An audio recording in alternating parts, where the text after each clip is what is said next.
ซื้อซีนหมูปลาเอากระดูกคางซองเขาจะเอาเงินให้เจ้าของซีนเพิ่นตื่นกาเกลือ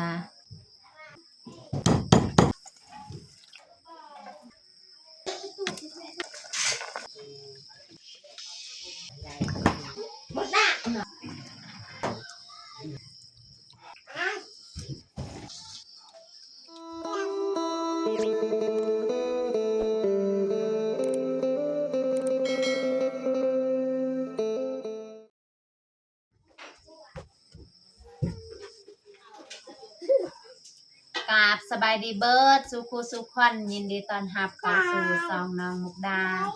สำหรับตอนแรงมื้อนี้คอยสิพาทุกคนเข้ามาเบิ่งมาชมว่าเฮาสิมาซื้อซีนหมูป่าเพราะว่ามีเฮือนหลังนึงเขาเจ้าได้ซีนหมูป่าเฮาก็จะไปขอไปถามว่าเขาสิขายจากเท่าใดเฮาบ่ฮู้แต่เขาจะไปถามเลย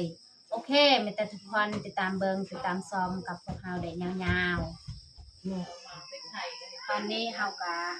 ไปซื้อซีนหมูป่าอยู่กันเจ้าสิได้ซีนหมูป่าเฮาก็ไปขอแล้วเฮาก็ไปถามเนาะ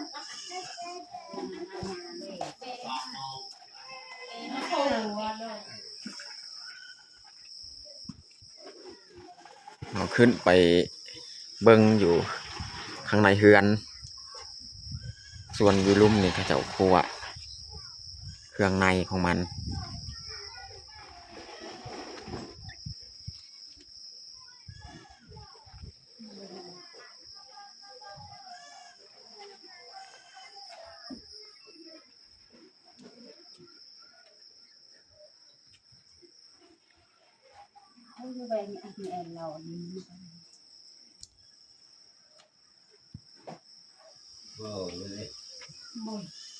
เจ้าของซีนเพิ่นกำลังปาดเป็นส่วนเลยนะถ้าว่าผู้ใดแบบอยากมาซื้อเขาก็ขายให้เลยนะโอ้ยดูเปเคี่ยวตอนนี้นี่เขาจะเลือกเอานี่ก็คือกระดูกเอากระดูกคางซองอัน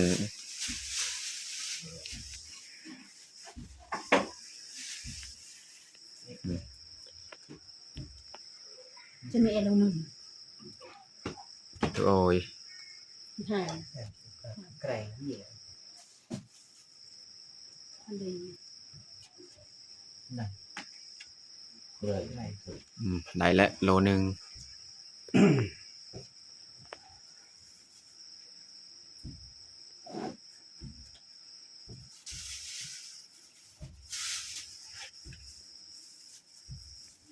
เขาซื้อแล้วแหละเขาจะเอาเงินให้เจ้าของซีนเพิ่นโลละ60,000 กีบ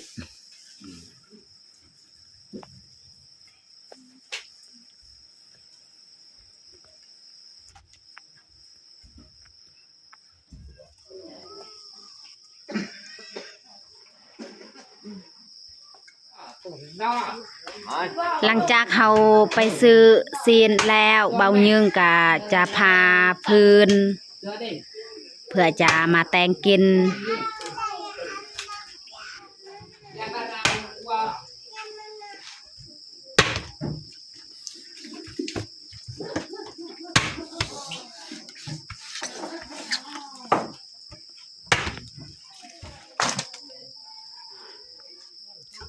ตอนนี้เบายึงพาพื้นก็สำเร็จแล้ว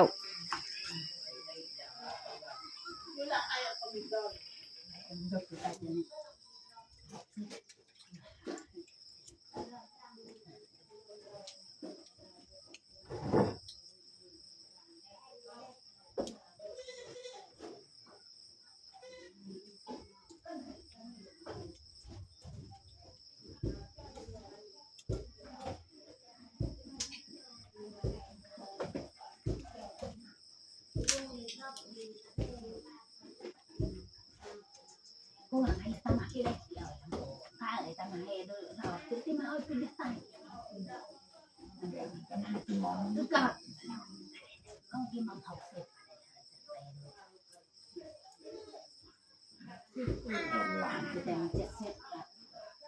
khi mà cái đàn có đem lấy hàng có đem cái nào không mặc cặp vô tiền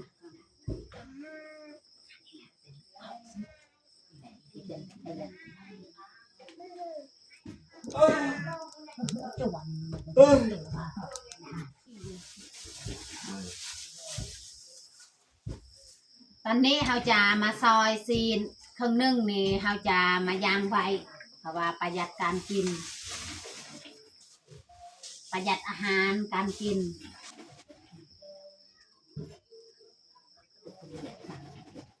เด้อปุรีอีกาเราอย่างไรกับทีเดียวอยากวิจารณ์ข่าวประกันให้เลยได้กินชาเปย์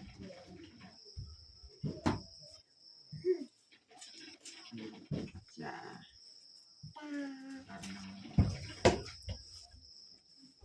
Kali em là tìm bằng tàu cái hắn áp cái tí em còn chạc khạc về đầu cực về yếu xì sạch rồi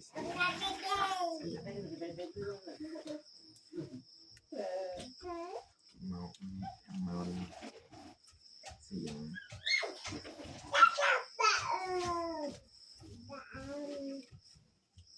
ơi tình tí ảo nổi kia là tí ảo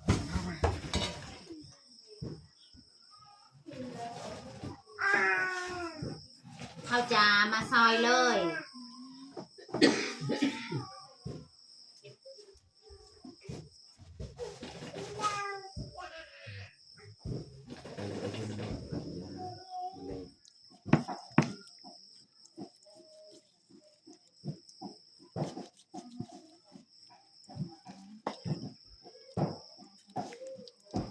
เนื้องามๆเลยสีหมูปลาสดๆ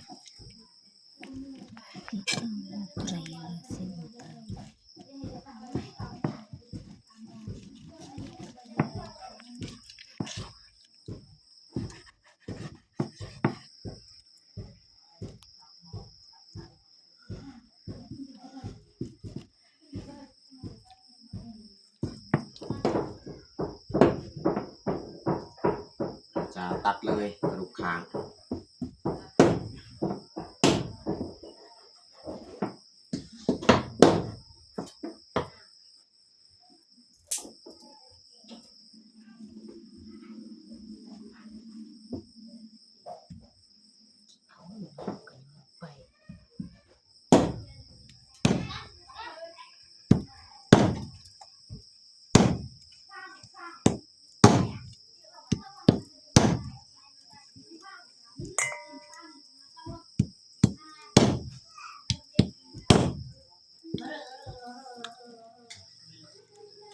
ตอนนี้นี่เราจะมาต้มอาหารแรงอันนี้นี่ตัวเราสิมาย่างไว้เราจะใส่เกลือ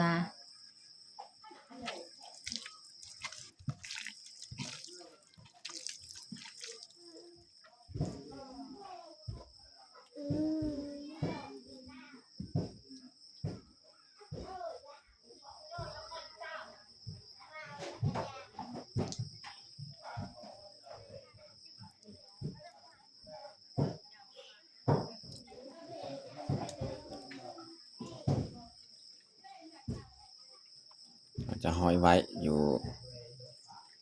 บอนใกล้ๆเตาไฟเลยเนาะเพื่อมันจะได้หับความร้อน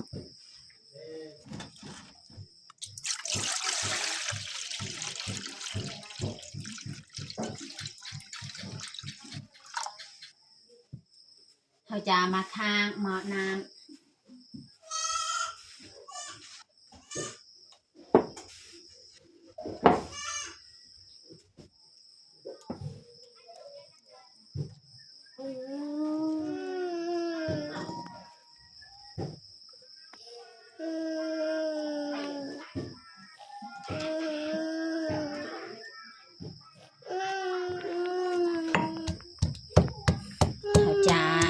ำเลย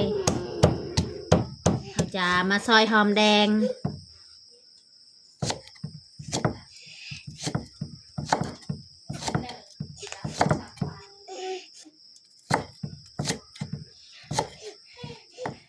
เราจะมาทุบหัวสิไข่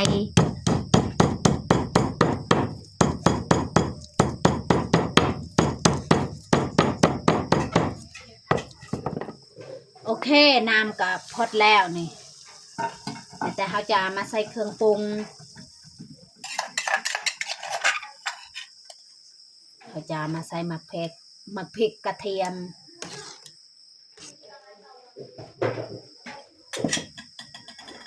แล้วก็ใส่หัวสิไข่เขาจะใส่หอมแดงเขาจะใส่เกลือแล้วก็ใส่ผงนัวใส่คะนอนี่ใส่น้ำปลาเครื่องปรุงที่เราจะปรุงกับมีแต่ซัมนี่แหละบัดนี้เราจะเอาซีนของเรานี่ลงเลย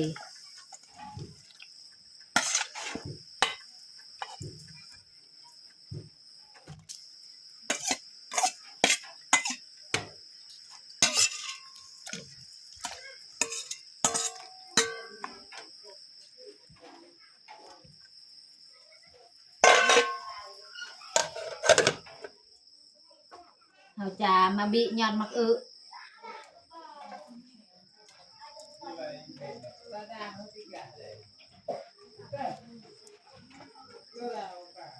เราจะเก็บถ้วยบวงเนี่ยเอาไปล้าง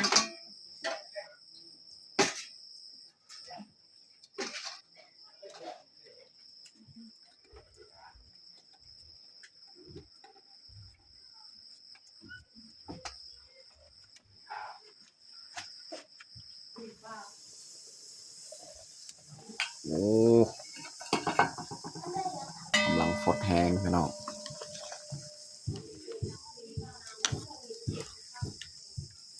ต้มนังกระดูกคางซีดมันปนกัน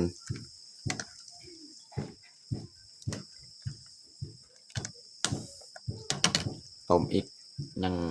หลายนาทีพี่น้องต้มให้นังมันเปื่อยหรือจึงใส่ผักจะหน่อยนะตอนนี้การน่าจะเปื่อยดีแล้วหนังมันเดี๋ยวเราสิเอาผักของเรามาใส่เลยเนาะ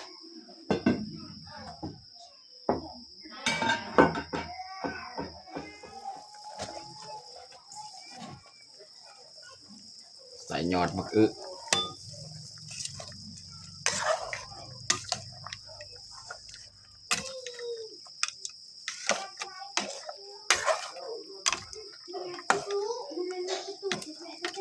เปื่อยแล้วพี่น้องเนาะนี่พี่น้องเบิ้งนี่กระดูกคางนี่มันจะหลุดแล้วพี่น้องเนาะซีดมันจะหลุดออกจากกระดูกนี่เปื่อยแล้วพี่น้องเนาะ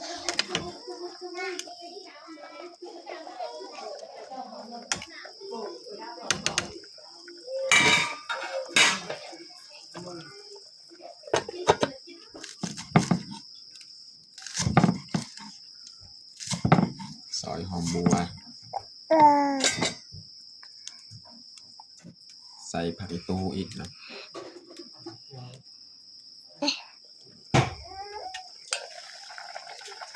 สุดท้ายนี่เราจะใส่หอมบัวเนาะ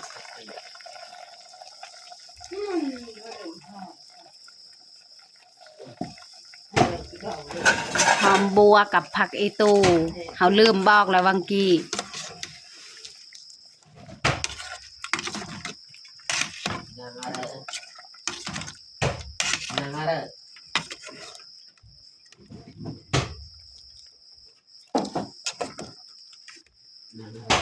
ยากระดอกไอ้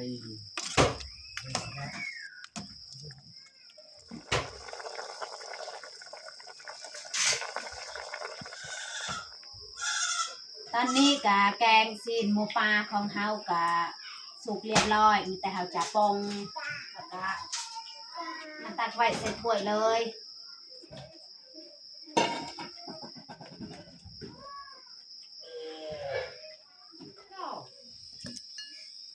อกเล็ก ตาลุงหลา ตอนใหญ่ๆตัวนี้ก็ให้น้องแพงน้องพลอย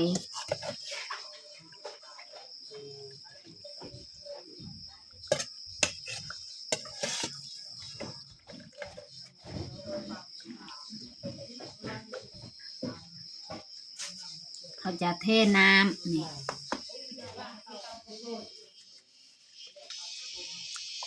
ได้แล้วสมีอาหารของเขาก็สำเร็จเรียบร้อยเขาตักเขาเฮ็ดอาหารก็สำเร็จเรียบร้อยแต่เขาจะเอามาหุงข้าวนี่มาค้างไว้เลย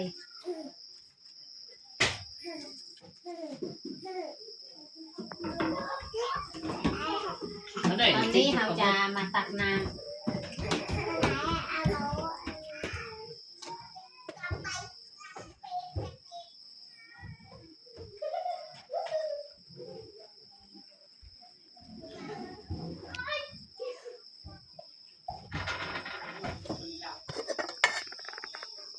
ข้าวก็สุกเรียบร้อยเนาะพี่น้องข้าวของเฮาก็สุกเรียบร้อยมันจะเฮาจะปองแล้วก็มาตักไว้ใส่ถ้วย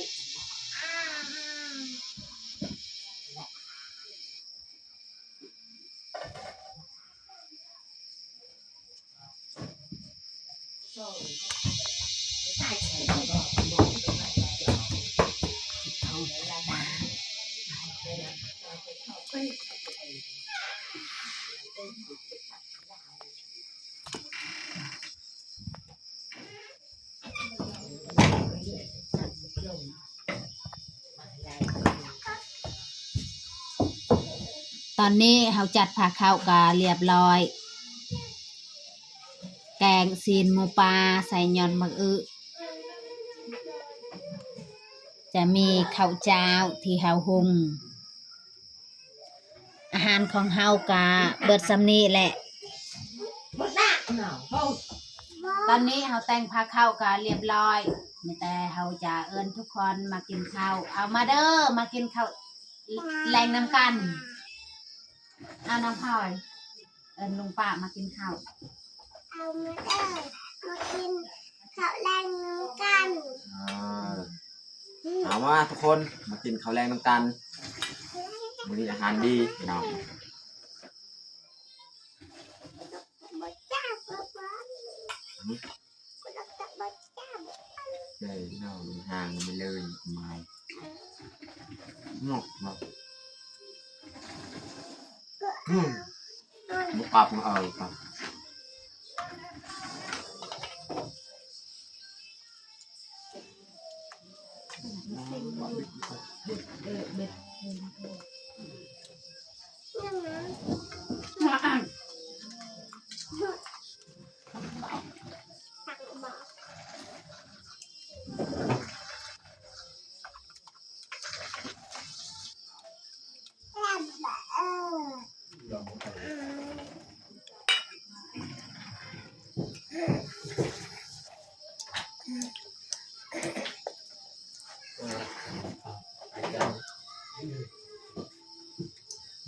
อาจารย์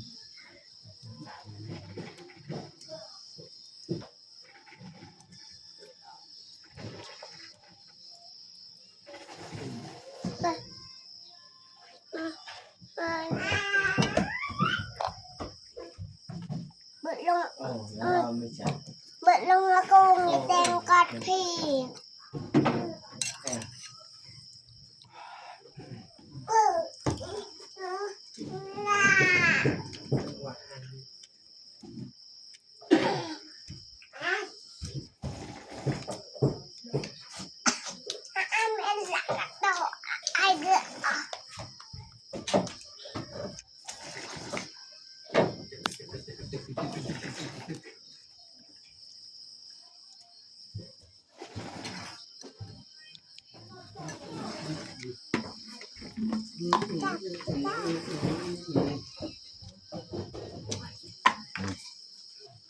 ลูกค้าง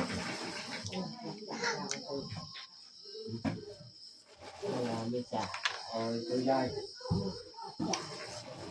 ต่อเจอ